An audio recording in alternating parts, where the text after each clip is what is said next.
'pag sakto lang, parang kulang yung happiness natin, di ba? And kulang din yung peace of mind natin, and kulang din yung contentment natin. Masyadong komportable buhay natin, delikado din yan eh.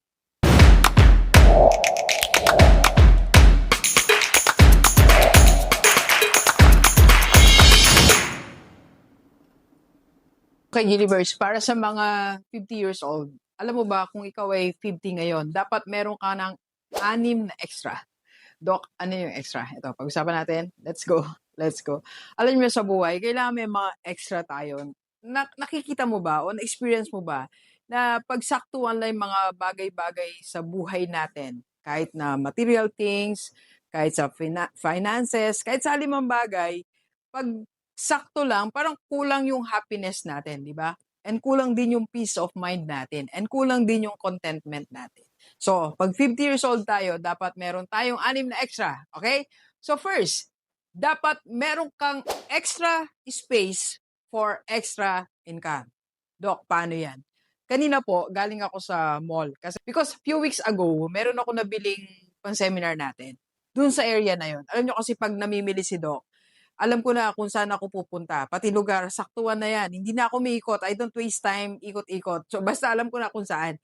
So ngayon, hindi ko na makita yung lugar na yon. Then of course, I asked sa mga sales ladies, sabi ko, nasaan na po ba dito yung brand na to? Dito ka kasi yung nakabili. Sabi niya ganito, doon po talaga yung pwesto nila. Dito po kasi, extra space lang po nila yon. So imagine, no, may pwesto, tapos to sell more, kailangan may extra space. Tama? Ang alam nyo, layo, few meters lang, siguro mga 3 meters lang ang layo. So, nanghinayang pa yung may-ari ng brand na yon dun sa space na yon na hindi niya makuha. Extra space for extra income or additional income. So, paano natin i-apply sa buhay natin po yun? Sa lahat ng mga sources of income natin, dapat meron tayong extra space para doon. Na hindi na tayo mahirapan. Kasi yung brand na yun, hindi na nahirapan eh. Naglagay lang sila ng item doon sa bakanting space. Maybe nag-rent sila, nag-additional rent sila. So for example, ito, ginawa ko po siya nung ako po ay nagtuturo as Dean of College of Education and Principal. So meron po akong extra teaching load every Saturday from siguro mga 6 hours po yun o 5 hours. Basta meron akong extra space para kumita ako, additional income ko. So maybe you are working and meron kang ginagamit na isang skill. And that skill, lagyan mo ng extra time, extra space to be paid more. So you ask the owner, kung ikaw ay empleyado, bakante po ako ng Saturday half day. Bakante po ako ng 5 to 7. Baka pwedeng may overtime. That is to increase your income. Another example, kung meron ka naman business, why don't you pay for extra space? Extra place para magkaroon ka ng extra income. Kung meron ka ng pwesto, baka may natanaw ka na maraming tao doon, baka pwede ko maging client, why not extend a little more space? So sa atin, Deliver, sa mga 50 years old, dapat yung iniisip natin, ano pang extra space na dapat kong kuhanin, bayaran para magkaroon ako ng extra income. Huwag tayo masyado mapayapa. Sabi ko nga, ang buhay, hindi not too much comfort eh. Hindi masyadong komportable. Masyadong komportable buhay natin, delikado din yan eh. Baka nagiging traditional na lang tayo. Remember, 50 years old, ilang taon na lang, papunta na tayo sa retirement. So we need extra income, extra space for extra income. Second extra natin, extra savings. Yes, I know may savings tayo at age 50. And I know may emergency fund tayo at age 50. Tama po ba? So kung wala pa, dapat meron tayo dyan, no? Bago tayo mag-extra savings. Ang extra savings po, ito po yung meron pa tayong additional 3% pang save natin. So for example, meron ka ng 10%, iniipon mo na yan. Or itong isang source of income mo, pang savings mo yan. So for me, magdagdag ka ng 3%. Alam nyo, nitong mag-53 na si Doc, no, nag-adjust ako ng savings eh. So meron na tayong, siyempre may investment tayo, meron tayong, naghahanda rin naman tayo sa future natin, no? Kahit na meron na tayong, alam natin, meron tayong source of income, meron tayong binild na kahit matanda na tayo, magbibigay pa rin sa atin ng income. And Doc, ano ba yan? Ito po yung ating, masabi ko lang po sa inyo, para alam nyo lang din po na nagbibuild tayo ngayon, no? Si Rockstar. Sa ating pong community, IMG Rockstar. As you know, one of the businesses ni Rockstar yan. Alam nyo, ito, napatunayan ko, pagtanda ko po, ito magbibigay sa akin ng source of income. Alam ko, pagtanda ko, kahit hindi na ako masyadong gumalaw, meron akong source of income. Pero, nagsisave pa rin ako ng 3%. Maybe ganyan din ang thinking mo. Dok, may business naman ako eh.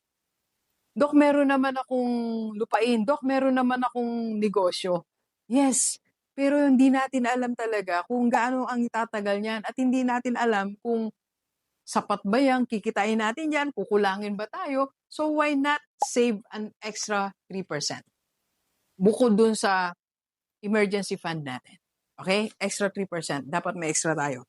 And by the way, sa lahat ng mga gusto mag-join sa community ni Doc, no, IMG Rockstar, para sama-sama tayo mag-build ng ating income for the future and magkaroon ng extra income para makasave tayo ng another extra 3%. Okay? PM lang sa personal FB ni Doc. Yan po ang personal FB. So ako po mismo sumasagot yan. Number 3 po, extra health fund. Ito ang basic. Ang basic, dapat at age 50, meron tayong HMO. Kaya like po sinasabi ang Kaiser. Kaiser 3-in-1, may healthcare, life protection, and investment na po yan. Ha? So dapat lahat tayo, lahat ng 50 years old, may HMO ka na. So bakit ko nire-recommend ng Kaiser? Kasi yan po ang meron ako eh. Yan po ang partner ng IMG. Kaya nire-recommend ko po sa aking mga followers. By the way, ang dami po nagjo-join ng Kaiser sa atin, OFW, and nandito sa Pilipinas. Congratulations and welcome po sa ating community. So kung meron ka na yan, like si Rockstar, meron na. Tapos na po tayo magbayad, patapos na tayo this 2026, ika-7th year natin. Pero, dapat may extra fund ka pa din. So, at least meron kang 100K to 100K extra fund mo for your health or health fund mo.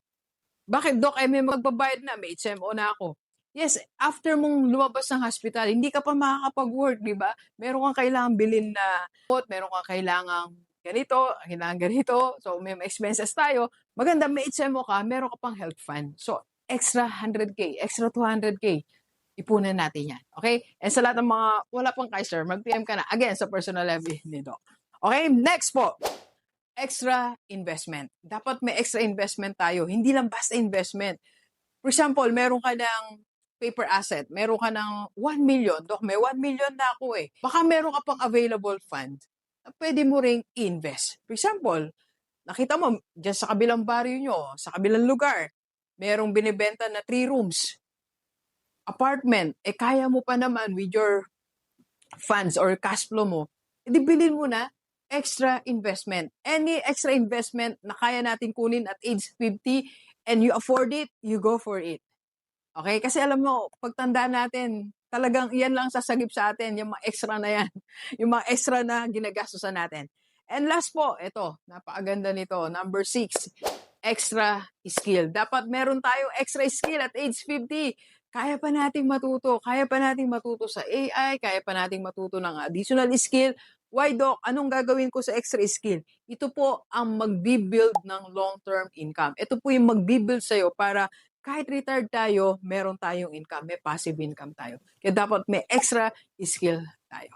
Okay? Ito, Gilibers, sa lahat ng mga 50 years old na nanonood ngayon, Doc, wala akong extra skill, anong pwede kong gawin?